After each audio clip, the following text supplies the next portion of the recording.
All right, what do we got here? Should we talk briefly about the serve? I've done whole shows on the serve. Let's do a couple topics on the serve. The idea where you put the racket on your back or in the back scratch, and then you kind of like practice a lot of serves from there. Big problem. Like that's being taught to thousands and thousands of kids all over the country. I just think it's a disaster. I don't know who it came from.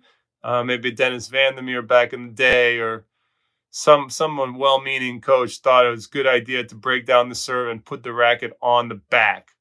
And sometimes I use that progression maybe to learn how to like brush up and do spin, but not too much. Like you can't use it too much, because if you have kids serving from the back scratch or with the racket on their shoulder, like a half serve, if you do too much of that, it gets locked in, and the players develop the worst habit of all, which is slowing down or stopping during the acceleration phase of the serve. So as you're dropping the racket and you have your power position, and as you're dropping the racket and going up to the ball, that should be very, very fast. That should be did I mention the word elastic and fluid? That should be quick. That should be like a whip.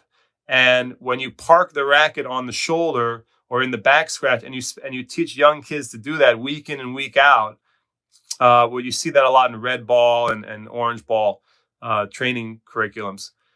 It's a disaster, because those kids develop the habit of stopping here or getting stuck here, and they don't learn to go quickly through the back scratch position.